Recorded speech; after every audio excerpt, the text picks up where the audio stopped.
Mesdames et messieurs, bonsoir et merci de votre fidélité. Tout d'abord à la présidence de la République où le chef de l'État, Issoufou Mahamadou, s'est entretenu avec le haut représentant de l'Union africaine pour la création de la force africaine en attente FFA. Le Guinéen, le général Sekouba Konaté, a échangé avec le chef de l'État sur des questions sécuritaires en Afrique et dans la sous-région. Voici sa déclaration à la sortie d'audience. Non seulement on était venu voir le président Issoufou, tout le monde sait que c'est un grand président en Afrique. Dans un premier temps, dans un deuxième temps, de voir pour qu'il puisse, avec son expérience qu'il a, et comme il est écouté par les grandes secondes, pour qu'il puisse nous aider, qu'on puisse mettre dans la rapidité la force africaine en attente pour pouvoir réagir aux conflits qui se passeraient dans les pays. Toujours à la présidence de la République, le président de la République, chef de l'État, a également reçu l'ambassadeur du Royaume d'Arabie Saoudite en fin de mission. Après un peu plus de 2 ans de service au Niger, Saoud Al-Daïl est allé faire ses au revoir au président Issoufou Mahamadou, le diplomate saoudien, à la sortie de l'entretien.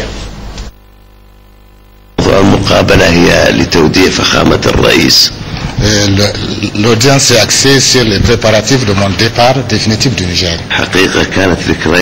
Vraiment, c'est un bon souvenir. Vraiment, j'ai passé un temps agréable ici au Niger, plus que les autres pays que j'ai effectué ma mission. Et c'est la grâce à Dieu et puis grâce aux orientations fermes que son Excellence, Monsieur le Président de la République, a instruit le gouvernement. Et puis j'ai reçu aussi le soutien des autorités gouvernementales. Et puis le peuple nigérien aussi est très aimable. J'ai passé 2 ans et demi ici au Niger. Et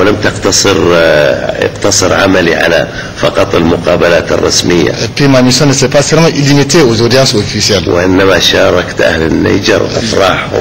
J'ai participé aussi aux cérémonies organisées par les Nigériens ici. J'ai visité aussi certains hameaux ici au Niger. Et puis j'ai pris attache avec la population. Et puis j'ai constaté la souffrance de ces populations. Et puis l'année passée, j'ai inauguré 72 puits dans la région de Birni. Et 2 mosquées aussi. Et puis très prochainement, le samedi prochain, c'est prêt à Dieu. Et je vais inaugurer 134 puits aussi. Et 12 mosquées. Et tout cela, c'est la collecte des dons des Saoudiens que j'ai pu organiser et programmer pour la construction et le financement de ces projets. Ce sont des bienfaisances des amis et connaissances saoudiens et puis des proches aussi. Je vous remercie. La signature de l'accord de partenariat stratégique lundi dernier entre l'État du Niger et le groupe nucléaire français Areva continue de susciter des commentaires de la presse internationale. Selon Denise Epoté-Durand, journaliste à TV5 Monde intervenant dans l'émission Afrique Presse et interrogé par Hassan Diop de RFI, le charisme du président de la République Issoufou Mahamadou a pesé dans la balance. En voici un extrait. Je crois aussi que, comme le disait Luc Oursel lui-même, le fait qu'il soit venu à Niamey est un signe de décrispation après ces 3 mois de blocage. Mais je pense aussi qu'à Areva, on semble avoir compris que contrairement à Tandja, Issoufou sait de quoi il parle. Il connaît la maison de l'intérieur, il a été ingénieur à Areva avant de commencer d'entamer sa carrière politique. Et on ne peut pas d'un côté lui opposer le fait qu'on ne veuille pas appliquer la nouvelle taxation qui rapporterait, comme vous le disiez, 20 millions d'euros au Niger, et dans le même temps à engager des financements pour acquérir une mine en Namibie. Ça n'a pas de sens. Et au Canada. Et au Canada. Issoufou a une très belle carte, je crois, dans la Manche, c'est que Areva a des prétentions sur une 3e mine, la mine d'Imouraren, qui est très convoitée par les Chinois, et Areva sait aussi ce qu'elle doit à Issoufou dans la libération des otages, et Paris, dans le dispositif sécuritaire, c'est aussi ce que Niamey représente dans ce dispositif sécuritaire au Sahel, avec notamment la présence des drones à Niamey. Plénière à l'Assemblée nationale, hier les parlementaires ont dans la soirée examiné et adopté des projets de loi. 5 au total ont été, après débat, validés par la représentation nationale. Amsit Mahamadou et Salif Garba. 5 projets de loi de ratification ont été examinés et adoptés hier de l'après-midi par les députés. Il s'agit du projet de loi autorisant la ratification de l'accord de coopération entre la République du Niger et la République bolivarienne du Venezuela dans le secteur énergétique, signé à Port-Lamar, Nievela, Esparta, le 27 septembre 2009. L'objectif du présent accord est de créer le cadre juridique régissant la coopération dans le secteur de l'énergie et des mines entre les deux pays. Ce projet de loi a été adopté après examen à 68 voix pour, 0 contre et 0 abstention. Le projet de loi portant ratification de l'ordonnance numéro 2014-02 du 30 janvier 2014 autorisant la ratification de l'accord de mise à disposition d'une ligne de crédit d'un montant de 34 540 000 US, soit 16 623 624 000 francs CFA, signé le 12 septembre 2013 à New Delhi entre la République du Niger et la Banque d'Export-Import Exim Bank de l'Inde relatif au projet d'électrification de 30 villages par énergie solaire et de l'installation de stations solaire photovoltaïque de 5 MW au Niger. Après la présentation du rapport par la Commission des Affaires Générales et Institutionnelles, le ministre du Pétrole et de l'Énergie a donné certains éclaircissements aux différentes questions des députés. C'est ainsi que, après les discussions générales, la plénière a adopté ce projet avec 63 voix pour, 4 contre et 0 abstention. Ensuite, les élus ont examiné le projet de loi portant ratification de l'ordonnance numéro 2014-03 du 30 janvier 2014 autorisant la ratification de la convention de prêt d'un montant de 50 milliards de francs CFA signée le 17 septembre 2013 à Brazzaville entre la République du Niger et la République du Congo relatif au financement du projet d'investissement dans le secteur prioritaire retenu par le Niger dans sa stratégie de développement économique et social. Ce projet de loi a été soumis à l'examen de la Commission des affaires économiques et du plan. Après la présentation du rapport de la dite commission, les consignes de vote ont été données par les différents groupes parlementaires. Ainsi, ce projet a été adopté avec 109 voix pour, 4 contre et 0 abstention. Les députés se sont ensuite penchés sur l'examen et l'adoption du projet de loi portant ratification de l'ordonnance numéro 2014-04 du 30 janvier 2014 autorisant la ratification de l'accord de paix d'un montant de 25 milliards signé le 18 décembre 2013 à Bamako entre la République du Niger et la Banque ouest-africaine de développement BOAD pour le financement partiel du projet d'aménagement et de bitumage de 110 km de voirie urbaine de Niamey. Ce projet de loi a été adopté avec 70 voix pour, 0 contre et 0 abstention. Le ministre d'État, ministre du Plan, a à cet effet remercié la représentation nationale pour cette adoption. Pour le projet de loi autorisant la ratification de l'accord de coopération dans le domaine de défense entre le gouvernement de la République du Niger et le gouvernement de la République fédérale du Nigeria, les députés, après la discussion générale, ont adopté le projet de loi avec 66 voix pour, 0 contre et 0 abstention. Les travaux à l'Assemblée nationale se sont poursuivis. Ce matin, les députés nationaux ont examiné et adopté 5 autres projets de loi, dont les 3 premiers relatifs à la lutte contre l'insécurité alimentaire au Niger par la Banque mondiale, par la Banque islamique de développement BID, et le 4e et le 5e relatif à l'électrification de certaines villes de notre pays et à l'accord de coopération en matière de sécurité entre la République du Niger et la République d'Italie. Nous y reviendrons du cours même de cette édition. Cérémonie cet après-midi à l'ambassade de Turquie, l'ouverture du consulat général honoraire de ce pays dans la région d'Agadez. Moussa Sidi Mohamed, président de la Chambre de commerce, a été désigné pour être consul. C'était en présence du ministre d'État, ministre des Affaires étrangères et de la coopération, Bazoum Mohamed, et de plusieurs autres membres du gouvernement. Oumou Jemila Moudachirou et Youssouf Suleiman. Par ce geste, Moussa Sidi Mohamed est désigné consul général honoraire de la Turquie à Agadez. Un consulat qui vient d'être créé après 2 ans et demi de l'établissement de l'ambassade de Turquie à Niamey. En général, notre objectif pour créer cet consulat honoraire, pour bien renforcer les relations culturelles, économiques, aussi les coopérations techniques, mais aussi En même temps, pour aider les autres citoyens turcs qui sont là-bas de temps en temps, parce que c'est une région assez loin de Niamey. Conscient de la lourde tâche qui lui est confiée, Moussa Sidi Mohamed s'est engagé à s'y investir pleinement pour le bonheur des deux pays. En acceptant d'accéder à cette fonction, j'ai pleinement mesuré l'ampleur des tâches qui s'y attachent. J'ai aussi mesuré les conditions que cela requiert pour raviver davantage la flamme de la coopération entre les deux pays à travers l'ouverture de ces postes consulaires qui prend en compte les liens historiques entre les peuples de la cité de l'Aïr et ceux de la Turquie. Sachant que je pourrais compter sur l'appui des autorités des deux pays respectifs, je prends donc l'engagement solennel de m'y investir sans réserve. Poste mérité pour le récipiendaire selon le ministre d'État en charge de la coopération Bazoum Mohamed. J'en suis heureux, monsieur l'ambassadeur, à un double titre. Premièrement, c'est que avant qu'il soit votre consul honoraire à Agadez, Moussa Sidi était votre représentant au Niger de façon générale, parce que à chaque fois, avant que vous ouvriez l'ambassade, que je l'ai vu avec des Turcs. L'autre raison pour laquelle je suis heureux d'être témoin de cet événement, c'est que la relation entre la Turquie et le Niger, pour vieille qu'elle est, n'en a pas moins été à un moment donné quelque chose de tout à fait relevant peut-être de l'histoire et de la mémoire de ceux qui peuvent encore s'en souvenir.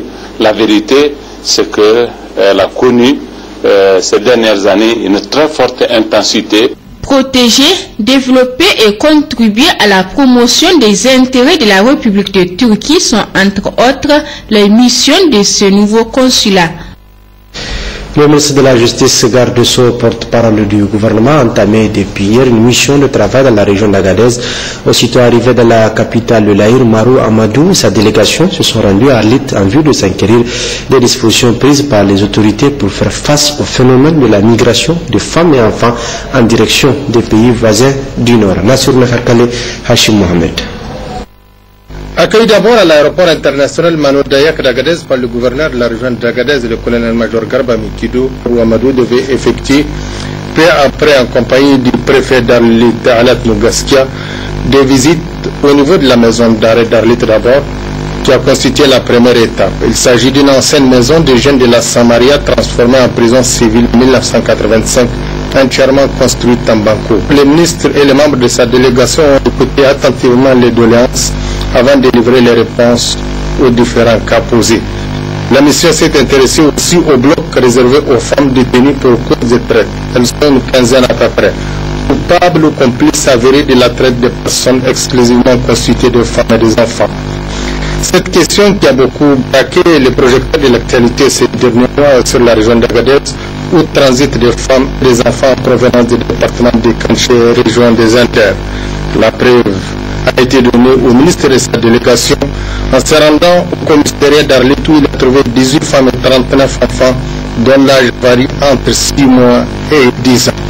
De nouveaux cas de traite en instance de départ après la tragédie de 92 morts en novembre 2013 dans le désert du Ténéré.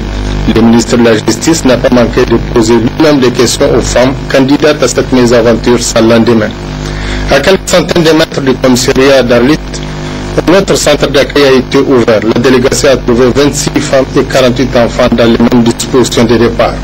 Au regard de cette situation, le ministre de la Justice a présidé une importante réunion d'échange avec tous les acteurs locaux confrontés à ce phénomène récurrent de la traite des enfants. Le problème majeur, comme vous venez de l'évoquer, c'est comment réprimer le crime et épargner les enfants et les femmes allaitantes. Sur ces questions, Madame la directrice régionale du ministère de la Population, de la Promotion de la Femme et de la Protection de l'Enfant, les magistrats sont dans cette salle.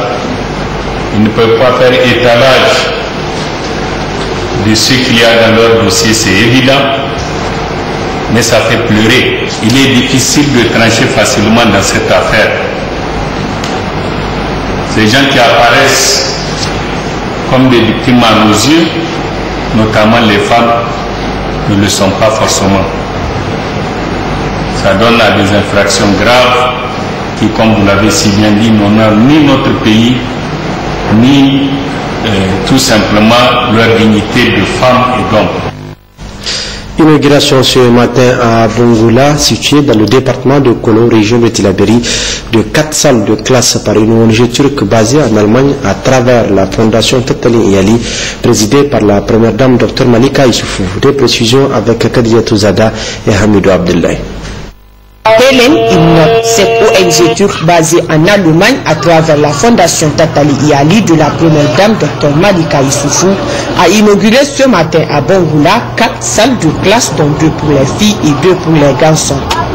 Dénommé complexe scolaire privé franco-arabe Al-Hulal Coran de Bongola, cette école viendra une fois de plus rehausser le taux brut de la scolarisation des enfants à l'école. Nous avons décidé d'aider et de soutenir les efforts que le gouvernement fait dans le domaine de l'éducation. Et c'est de cette motivation que nous avons décidé de construire une école. Et notre souci majeur était d'offrir aux jeunes garçons comme aux jeunes filles l'éducation adéquate. La scolarisation des jeunes filles et garçons à l'école, une des priorités de la fondation Tattali Iyali de la première dame Dr Malika Issoufou. Je profite pour demander aux parents de bien vouloir inscrire leurs filles ici à l'école. Ce n'est pas fait que pour les garçons, c'est déjà bien. J'ai vu beaucoup de petites filles ici, donc il faut que ces petites filles viennent à l'école. Cette belle réalisation, dis-je, elle vient en complément des nombreux efforts que les autorités de la 7e République, au premier rang desquelles son Excellence El Hadj Issoufou Mahamadou, sont en train de consentir pour le développement de l'éducation.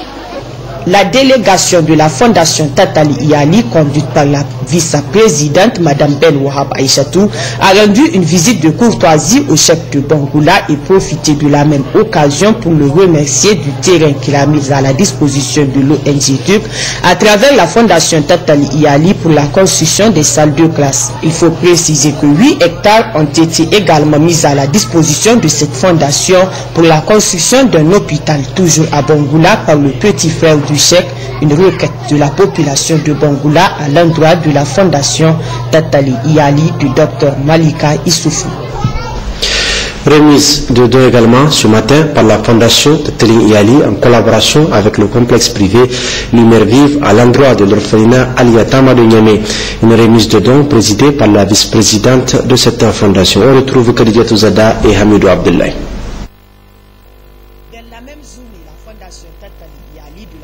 Dame Dr Malika Issoufou, en collaboration avec le complexe scolaire privé Lumière Vive, a fait un don à un orphelinat du Niamey appelé complexe scolaire privé Aliyatama. Un don composé de 10 sacs de riz, 10 sacs de maïs, 10 cartons de sucre, 2 cartons de cahiers et 2 cartons d'habits. Nous avons reçu l'appui conséquent de la fondation Tattali Iyali, qui donc par ma voix l'ensemble de la communauté du complexe scolaire privé CSP Lumière Vive remercie chaleureusement son Excellence la première dame Malika Issoufou, présidente de la fondation Tattali Iyali, pour son degré élevé d'humanisme.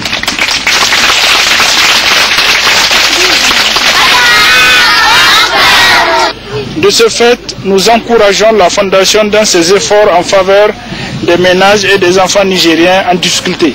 La requête qui m'a été faite tout à l'heure par la directrice de l'établissement et la construction d'un appartement qui doit abriter les filles.